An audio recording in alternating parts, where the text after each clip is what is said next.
नमस्कार विद्यार्थियों, वीजे education platform पर आपका स्वागत है, अभिनंदन है। तो बिल्कुल इससे पहले की क्लास में हम पढ़ चुके हैं शिक्षण उपागम। ठीक है, ये तो आपको पता ही है कि यूनिट 5 चल रही है। अनुदेशनात्मक व्यूह रचनाएं हम पढ़ रहे हैं। हमने अनुदेशन के बारे में जाना, अनुदेशन क्या होता है, उसके बाद अनुदेशनात्मक व्यूह रचनाएं क्या होती है, और उसमें पहली व्यूह रचना हमने पढ़ी थी क्या, उपागम, अप्रोचेस, टीचिंग अप्रोचेस। और उपागम में हमने 3 उपागम पढ़े। कितने उपागम पढ़े? 3 उपागम। नंबर 1 हर्बर्ट शिक्षण उपागम, नंबर 2 मॉरिसन शिक्षण उपागम, और नंबर 3 हंट शिक्षण उपागम। इतनी बात क्लियर है आपको? बिल्कुल इजी वे में रिलैक्स होकर के आपको समझते चले जाना है।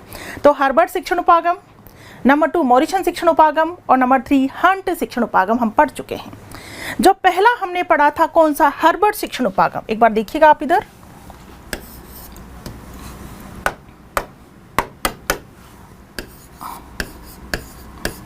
ठीक है, पहला हमने हर्बर्ट का पढ़ा था, हर्बर्ट शिक्षण उपागम। अब आपको ये पता होना चाहिए बच्चों की हर्बर्ट की भूमिका और कहाँ थी। पता होगा आपको कि हर्बर्ट ने 5 स्टेप सिस्टम, 5 पदीय प्रणाली का प्रतिपादन किया था। 5 पदीय प्रणाली किसकी? पाठ योजना की। तो हर्बर्ट जो है जनक माने जाते हैं किसके? पाठ योजना के। चूंकि हर्बर्ट का जिक्र आया है तो हर्बर्ट रिलेटेड है किससे? पाठ योजना से। तो पाठ योजना की थोड़ी सी जानकारी हमें ले लेनी चाहिए, क्योंकि बिल्कुल थोड़ी सी जानकारी लेने में कहीं कोई दिक्कत नहीं है, क्योंकि प्रश्नों का क्या है भाई, प्रश्न तो कहीं से भी बन जाते हैं। तो पाठ योजना की यदि मैं बात करूँ, जिसे इंग्लिश में बोलते हैं लेसन प्लान। पाठ योजना को इंग्लिश में क्या बोलते हैं बेटा? Lesson plan.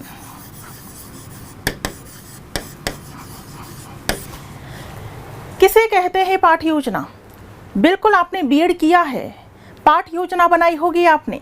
कब? जब आप बच्चों को पढ़ाने के लिए गए थे शिक्षक प्रशिक्षण महाविद्यालय में, जब आप अपनी ट्रेनिंग कर रहे थे, जब आप बीएड कर रहे थे, तो आप बच्चों को पढ़ाने के लिए गए होंगे, और पढ़ाने से पहले आपने पाठ योजना बनाई होगी, लेसन प्लान बनाया होगा। किसे कहते हैं? पाठ योजना।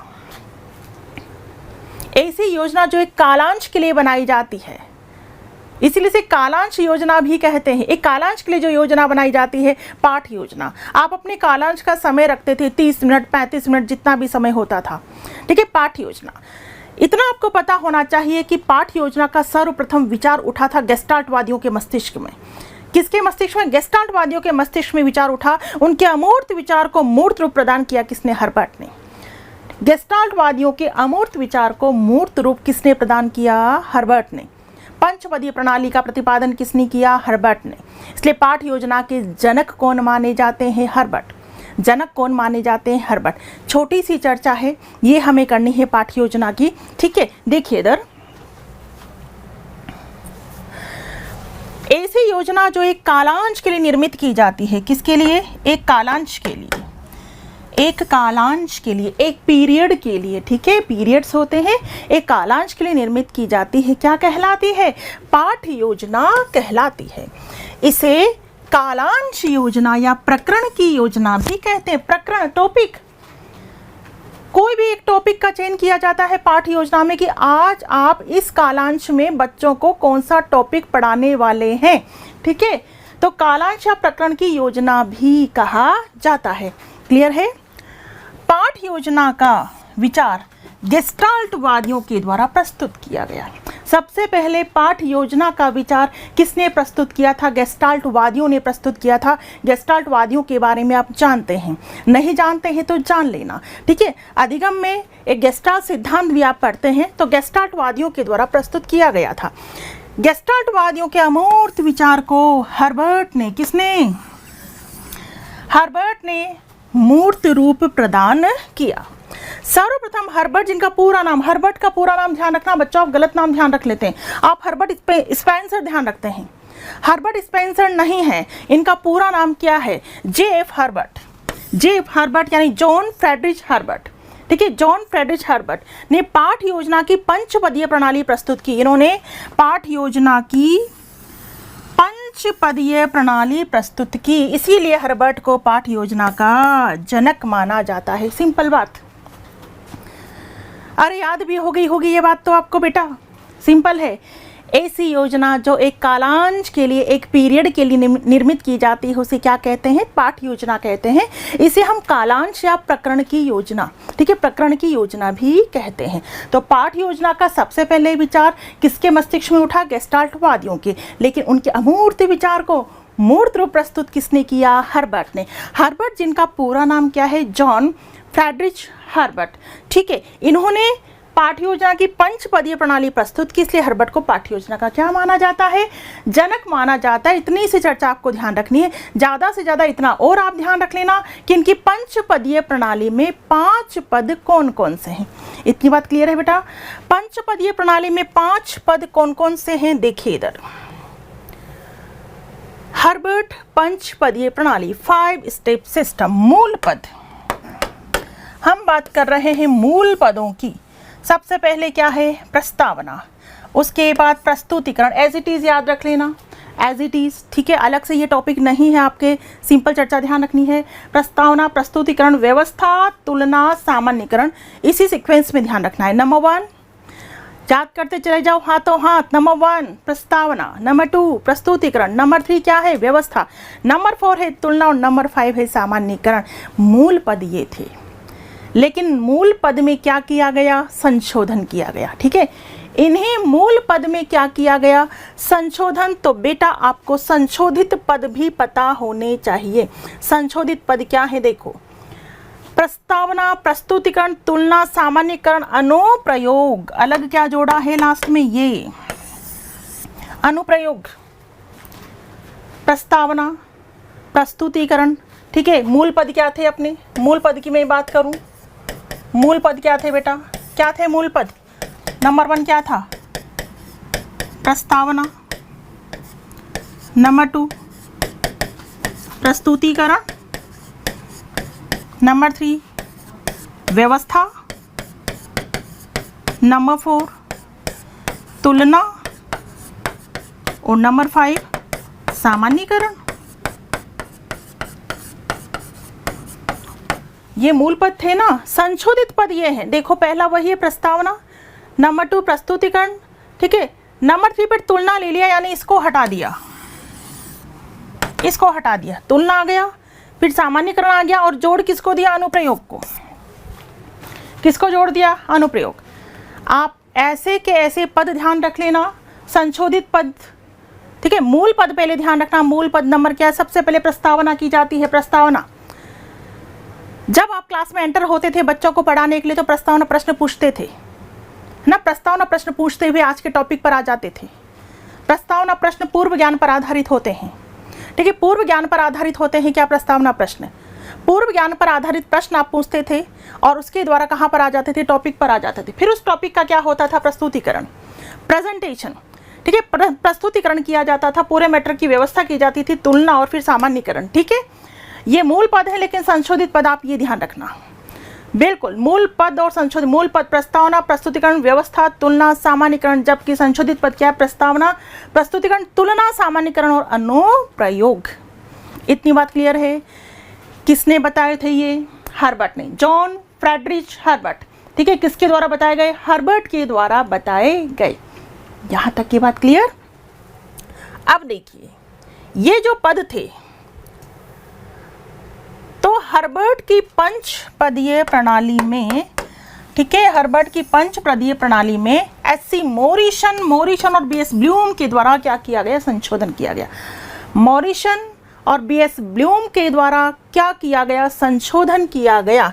अब पहले हम बात करेंगे मॉरिसन की कि मॉरिसन ने क्या क्या संशोधन किए। देखिए इधर, मॉरिसन ने व्यवस्था के स्थान पर किसको रखा? शिक्षण विधियों व सहायक सामग्री को। सिंपली ध्यान रखना, सिंपली ध्यान रखना, बात समझ में आ रही होगी आपको। हर्बर्ट ने पंचपदीय प्रणाली का प्रतिपादन किया था। पहले मूल पद बताए, फिर संशोधित पद बताए। तो हर्बर्ट के जो 5 पद थे उसमें मॉरिसन और बीएस ब्लूम के द्वारा क्या किया गया? संशोधन किया गया। मॉरिसन ने व्यवस्था के स्थान पर किसको रखा? शिक्षण विधियों और सहायक सामग्री को रखा। तुलना के स्थान पर, किसके स्थान पर? तुलना के स्थान पर बोध प्रश्न व पुनरावृत्ति प्रश्नों को रखा। बोध प्रश्न कह दो या पुनरावृत्ति प्रश्न कह दो, और अंतिम पद के रूप में गृह कार्य को रखा। मॉरिसन की इतनी सी बात ध्यान रखनी है, ठीक है। मॉरिसन के द्वारा क्या चेंजेस किए गए? मॉरिसन ने व्यवस्था के स्थान पर, किसके स्थान पर? व्यवस्था, तीसरे नंबर पर था व्यवस्था। व्यवस्था के स्थान पर शिक्षण विधियों व सहायक सामग्री को रखा। तुलना के स्थान पर बोध प्रश्न या कह दो पुनरावृत्ति प्रश्नों को रखा, और अंतिम पद के रूप में किसको रखा? गृह कार्य को रखा, ठीक है। और बीएस ब्लूम ने, ब्लूम का नाम बिल्कुल आपने सुना होगा, Bloom, BS Bloom, doctor Benjamin S Bloom. Bloom ने शिक्षण उद्देश्यों को जोड़ा। किसको? शिक्षण उद्देश्यों को। काफी फेमस चर्चा है ये। ब्लूम टैक्सोनॉमी का नाम आपने सुना होगा। काफी फेमस चर्चा है कि बीएस ब्लूम के द्वारा किसको जोड़ा गया? शिक्षण उद्देश्यों को जोड़ा गया। चूंकि ये काफी फेमस चर्चा है बीएस ब्लूम की, चूंकि ये काफी फेमस चर्चा है, इसलिए आपको ब्लूम टैक्सोनॉमी भी जाननी चाहिए, ठीक है। वैसे तो कई बार आप पढ़ चुके होंगे ब्लूम टैक्सोनॉमी, तो क्यों ना आप एक बार और निकल जाओ। किससे? ब्लूम टैक्सोनॉमी से। ब्लूम की बात आई है, ब्लूम ने किसको जोड़ा? शिक्षण उद्देश्यों को जोड़ा। तो बेटा ध्यान देना, मॉरिसन की बात है तो मॉरिसन का ध्यान रखना कि इन्होंने व्यवस्था के स्थान पर शिक्षण विधि और सहायक सामग्री को जोड़ा, तुलना के स्थान पर बोध प्रश्न कह दो या पुनरावृत्ति प्रश्नों को जोड़ा, और अंतिम पद के रूप में गृह कार्य को जोड़ा, ठीक है। ब्लूम की बात है तो ब्लूम ने किसको जोड़ा था? शिक्षण उद्देश्यों को जोड़ा। तो ब्लूम की बात आ गई है, शिक्षण उद्देश्यों की बात आ गई है, तो क्यों ना पढ़ ली जाए क्या? Bloom taxonomy. टैक्सोनॉमी, टैक्सोनॉमी शब्द कहां से लिया गया है बेटा? बायोलॉजी से। बायोलॉजी में प्लांट्स और एनिमल्स का वर्गीकरण, ठीक है। टैक्सोनॉमी का अर्थ क्या होता है? इसका अर्थ होता है क्लासिफिकेशन।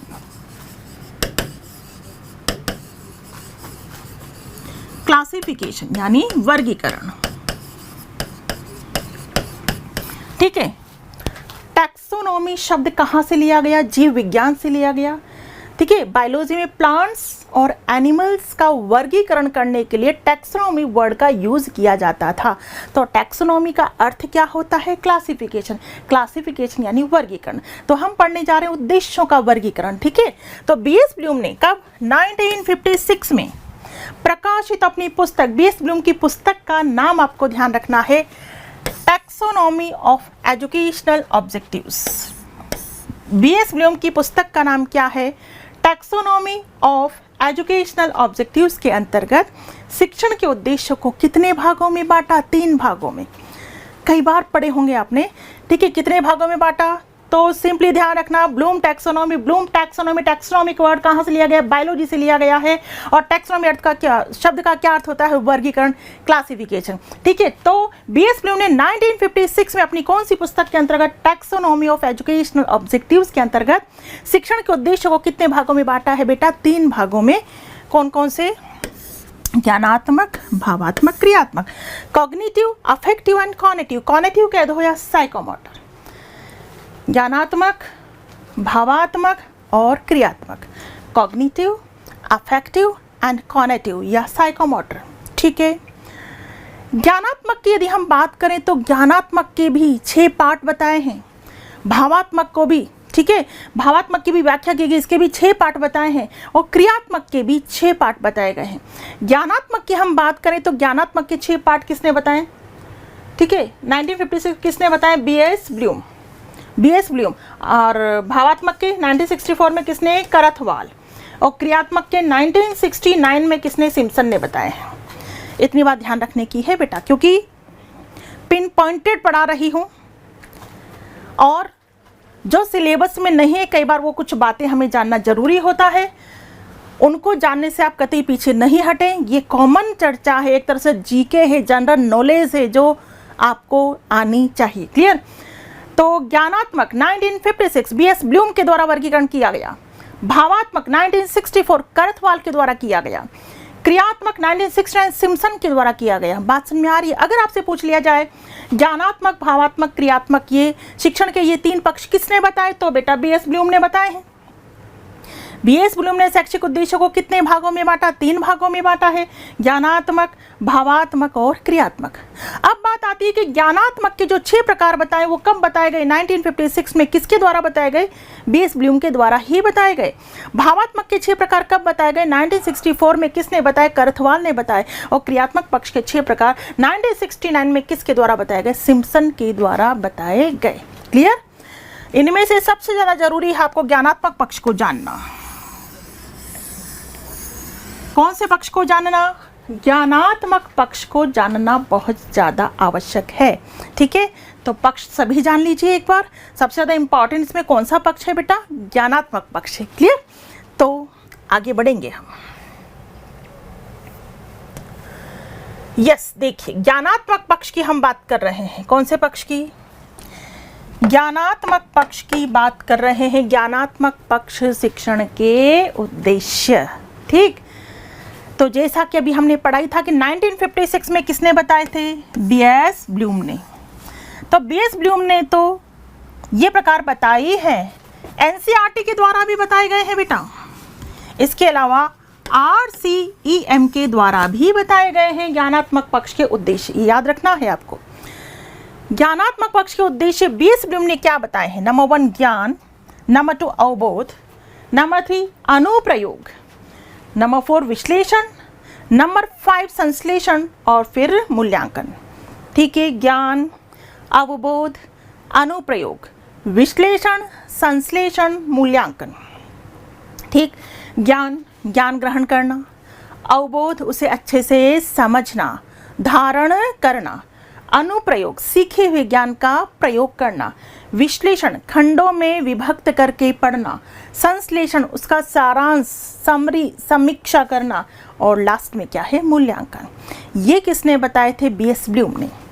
एनसीईआरटी द्वारा बताए गए उद्देश्य क्या है? ज्ञान, अवबोध, ज्ञानोपयोग, कौशल, अभिरुचि, अभिवृत्ति। कुछ याद आ रहा होगा आपको?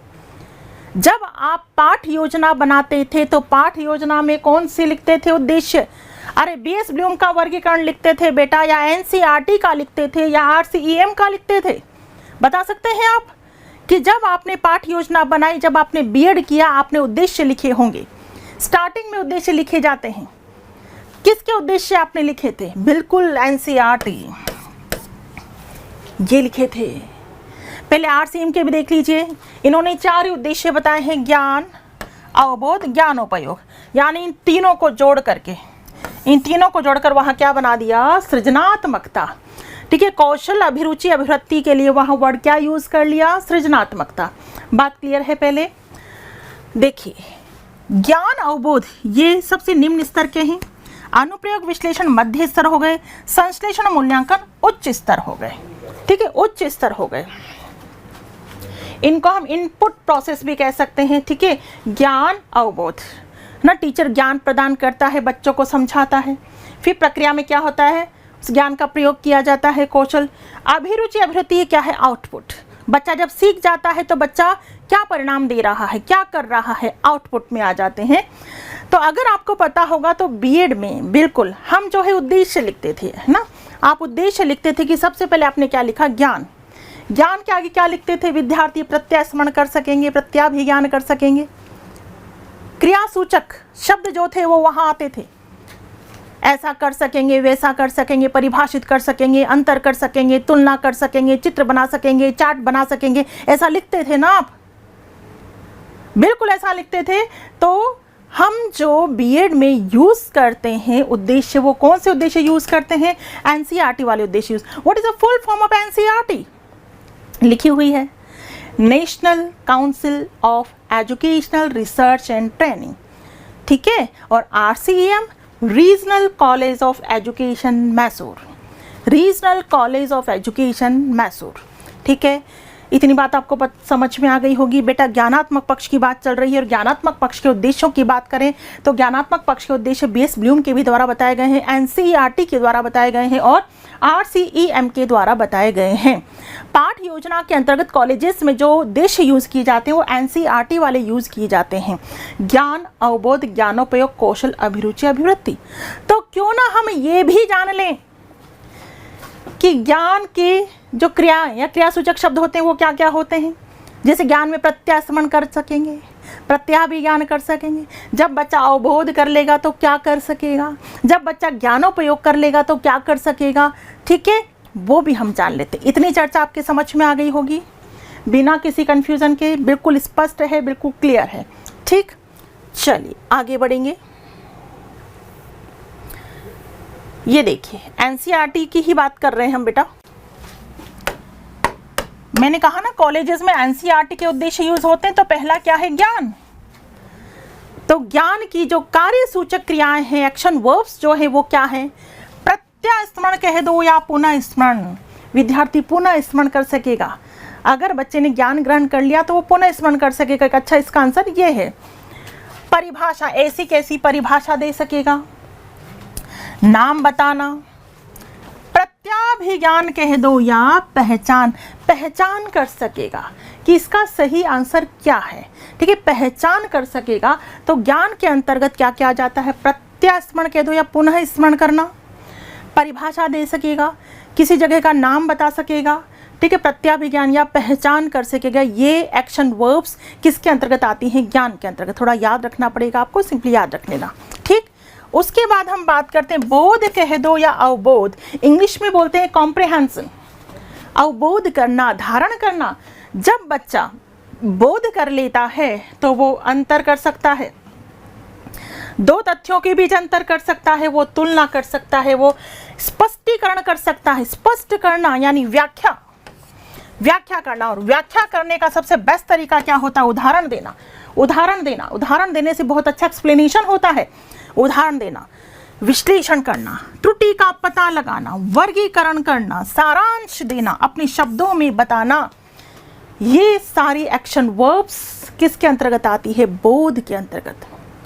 जब बच्चा बोध कर लेता है, ठीक है, जब बच्चा अवबोध कर लेता है तो वो दो तथ्यों के बीच, दो वस्तुओं के बीच अंतर करना सीख जाता है। अंतर करना, तुलना करना, स्पष्ट करना, ठीक है, स्पष्टीकरण, व्याख्या, एक्सप्लेनेशन, उदाहरण देना, विश्लेषण करना, त्रुटि का पता लगाना, वर्गीकरण करना, सारांश देना, अपने शब्दों में बताना। ये सब किसके अंतर्गत आएंगे, बोध के अंतर्गत। क्लियर।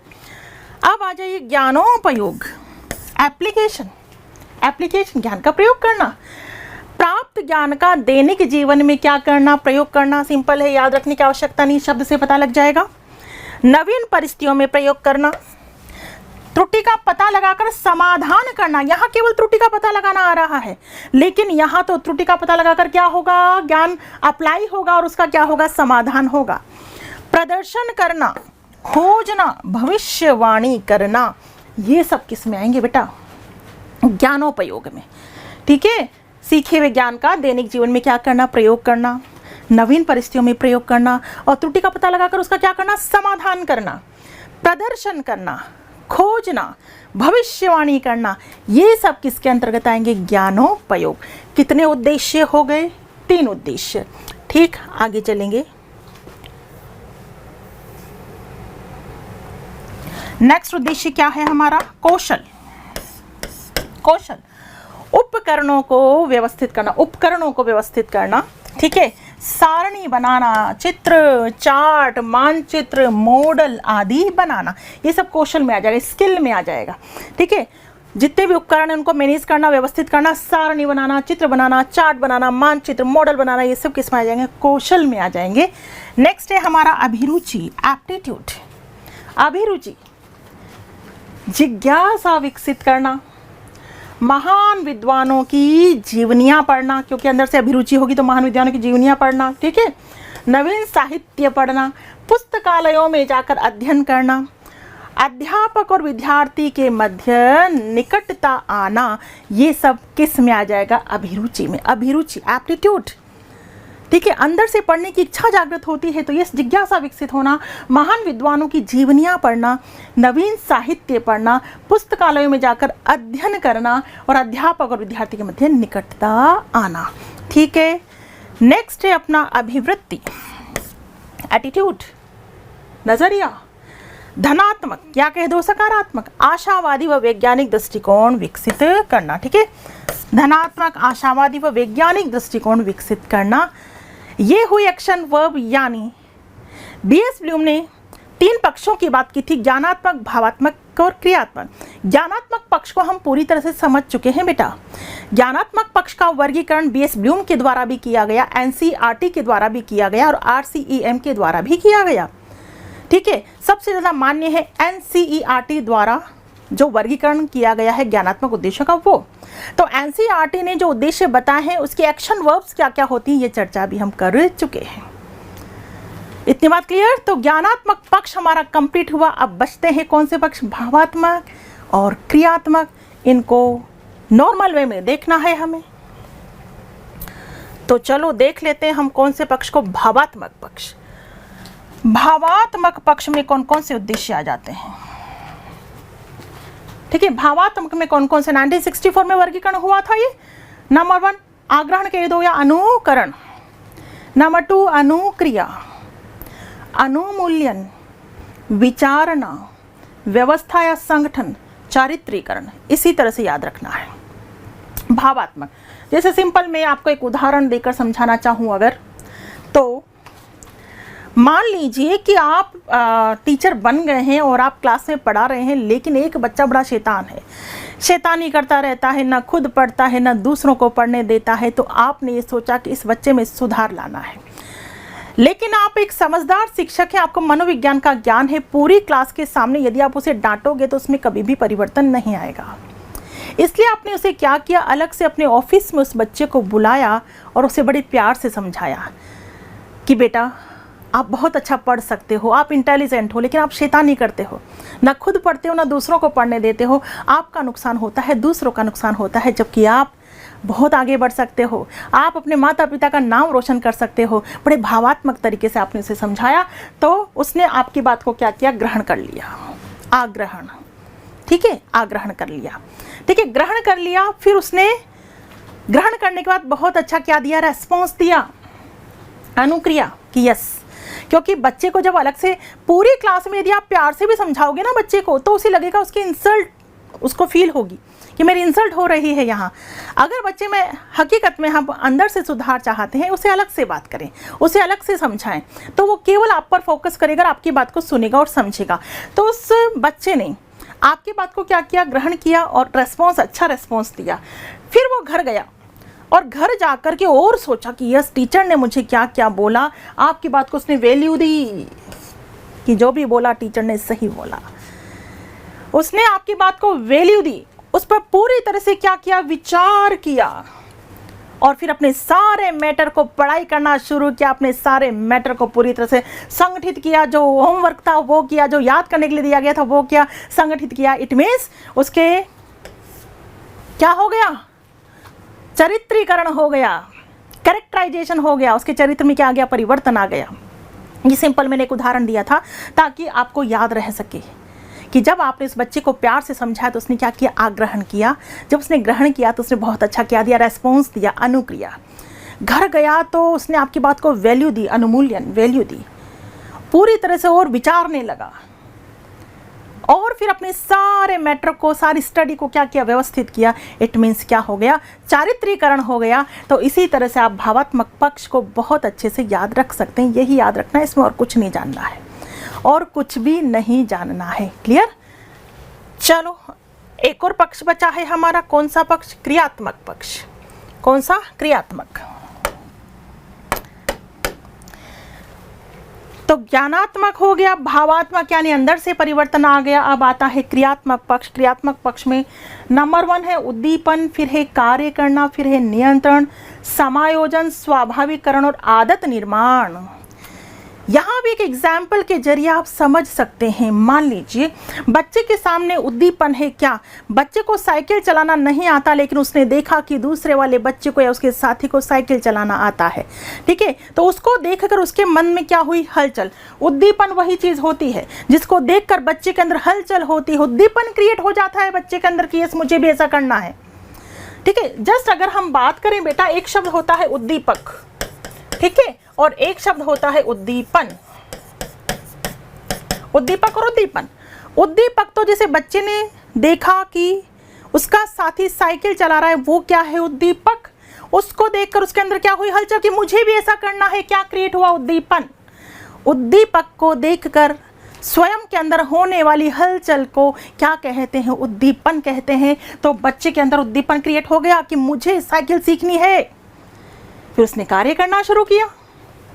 उसने बार बार साइकिल चलाई, बार बार चलाने की कोशिश की, कभी इधर गिरा कभी उधर गिरा, बार बार। लेकिन जब इधर उधर गिर रहा था तो उसने पूरी तरह से कंट्रोल किया, नियंत्रण किया पूरी तरह से कि नहीं, गिरना नहीं है, नहीं मुझे सीखना है। कैसे भी करके समायोजन किया, कोऑर्डिनेशन बैठाया कि बिल्कुल हैंडल कैसे पकड़ा जाता है और कैसे सारी चीज़ें की जाती है। कोऑर्डिनेशन बैठाया और अभ्यास किया, बार बार ऐसा किया तो साइकिल चलाने में क्या आ गई? स्वाभाविकता आ गई, स्वाभाविकरण होने लगा कि यस, इसे तो साइकिल चलाना आता है। और अब साइकिल चलाना उसकी क्या बन गई? आदत बन गई। आदत का क्या हो गया? निर्माण हो गया। आदत का क्या हो गया? निर्माण। ठीक है। दूसरे साथी को साइकिल चलाता देख उसके अंदर क्या उत्पन्न हुआ? उद्दीपन। जब उद्दीपन उत्पन्न हुआ तो उसने भी साइकिल चलाना शुरू किया, कार्य करना शुरू किया। गिरने लगा तो उसने नियंत्रण किया, सारी चीज़ों में समायोजन बैठाया। और जब ऐसा किया तो स्वाभाविकरण आ गया, वो खुद अच्छे से साइकिल चलाने लगा और साइकिल चलाना उसकी क्या बन गई? आदत बन गई। आदत का क्या हो गया? निर्माण हो गया। यहाँ तक की बेटा बात समझ में आ गई। पाठ योजना से शुरुआत की थी हमने, पाठ योजना से शुरुआत की थी। पाठ योजना हर्बर्ट पर आए। हर्बर्ट ने पंचपदीय प्रणाली दी थी। पंचपदीय प्रणाली में मॉरिसन ने चेंजेस किए, बीएस ब्लूम ने चेंजेस किए। जब बीएस ब्लूम की बात आई तो बीएस ब्लूम से हम शैक्षिक उद्देश्यों पर आ गए। शैक्षिक उद्देश्यों पर आ गए तो ज्ञानात्मक, भावात्मक, क्रियात्मक तीनों पक्षों की चर्चा भी हमने कर ली। इतना सा कर लो मैटर को, इतना नहीं होता।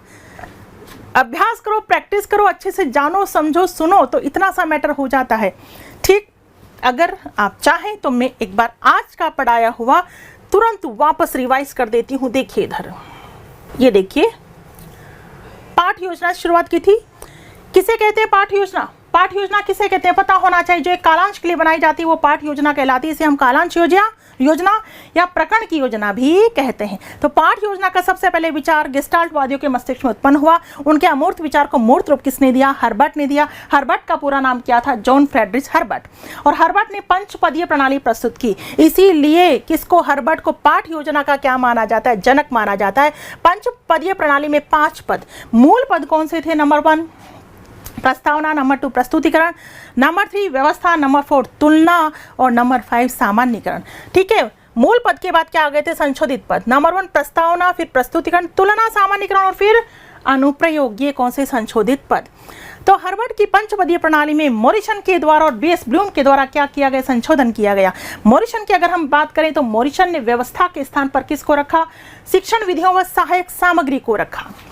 तुलना के स्थान पर किसको रखा? बोध प्रश्न कह दो या पुनरावृत्ति प्रश्नों को रखा। और अंतिम पद के रूप में गृह कार्य को रखा। ब्लूम की बात आ गई तो ब्लूम के द्वारा शिक्षण उद्देश्यों को जोड़ा गया। किसको जोड़ा गया? शिक्षण उद्देश्यों को। तो ब्लूम की बात आ गई, शिक्षण उद्देश्यों की बात आ गई तो हम आ गए ब्लूम टैक्सोनॉमी पर।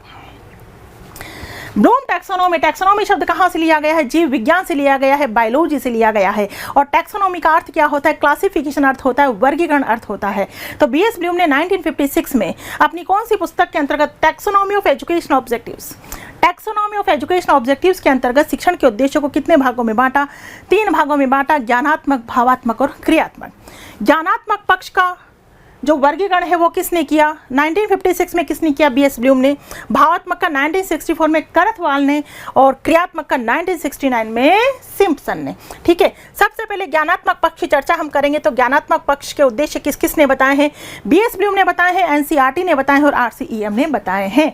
पता होना चाहिए कि बीएस ब्लूम ने कौन कौन से बताए हैं? ज्ञान, अवबोध, अनुप्रयोग, विश्लेषण, संश्लेषण, मूल्यांकन। ये किसने बताए हैं? बीएस ब्लूम ने। एनसीईआरटी ने ज्ञान, अवबोध, ज्ञानोपयोग, कौशल, अभिरुचि, अभिवृत्ति। ये किसने बताए हैं? एनसीईआरटी ने बताए हैं। आरसीएम ने ज्ञान, अवबोध, ज्ञानोपयोग और सृजनात्मकता। ठीक है। ये किसने बताए हैं? आरसीईएम ने। अब हम जानेंगे कि एनसीईआरटी के द्वारा जो उद्देश्य, इनके एक्शन वर्ब्स क्या क्या है। एक्शन वर्ब्स क्या क्या है ये आपने पढ़ी है बेटा। ज्ञान की हम बात करें तो ज्ञान में क्या क्या आ जाएगा? प्रत्यस्मरण कह दो या पुनर्स्मरण, परिभाषा देना, नाम बताना, प्रत्याभिज्ञान करना आदि। बोध जब कर लोगे तो अंतर करना, तुलना करना, स्पष्ट करना, व्याख्या करना, उदाहरण देना, विश्लेषण करना, त्रुटि का पता लगाना, वर्गीकरण करना, सारांश देना, अपने शब्दों में बताना आदि। ज्ञानोपयोग, ज्ञान का प्रयोग करना, प्राप्त ज्ञान का दैनिक जीवन में प्रयोग करना, नवीन परिस्थितियों में प्रयोग करना, त्रुटि का पता लगाकर समाधान करना, प्रदर्शन करना, खोजना, भविष्यवाणी करना। ठीक है, इसके बाद कौशल में क्या क्या आ जाएगा? उपकरणों को व्यवस्थित करना, सारणी बनाना, चित्र, चार्ट, मानचित्र, मॉडल आदि बनाना। अभिरुचि में क्या क्या आ जाएगा? जिज्ञासा विकसित करना होना, महान विद्वानों की जीवनियाँ पढ़ना, नवीन साहित्य पढ़ना, पुस्तकालयों में जाकर अध्ययन करना, अध्यापक और विद्यार्थी के मध्य निकटता आना। अभिवृत्ति धनात्मक कह दो या सकारात्मक, आशावादी और वैज्ञानिक दृष्टिकोण विकसित होना। क्लियर? फिर आपको भावात्मक पक्ष के उद्देश्य ध्यान रख लेने, मैंने जो उदाहरण दिया उसके अनुरूप ध्यान रख लेना। सबसे पहले आग्रहण, आपकी बात को क्या दिया? रेस्पॉन्स, अनुक्रिया। फिर उसको क्या दी? मूल्य, वैल्यू दी, अनुमूल्यन। विचारना, व्यवस्था, चारित्रीकरण। क्रियात्मक पक्ष की हम बात करें तो सबसे पहले उद्दीपन क्रिएट हुआ तो कार्य किया, नियंत्रण किया, समायोजन किया, स्वाभाविकरण आ गया और आदत का क्या हो गया? निर्माण। आदत का क्या हो गया? निर्माण। तो बिल्कुल आज की क्लास में हम पाठ योजना से लेकर ब्लूम टैक्सोनॉमी तक की चर्चा कर चुके हैं। तो इतनी चर्चा को आप अच्छे से आत्मसात करें। आगे की चर्चा हम नेक्स्ट क्लास में करने वाले हैं। Thank you so much. Facebook पर लाइक करें, यूट्यूब पर सब्सक्राइब करें और डाउनलोड करें VJ education app by doctor Vandana Jadaun और पाएं free demo classes, free model test papers और free motivational videos. For more information, call us on 9587 305 306.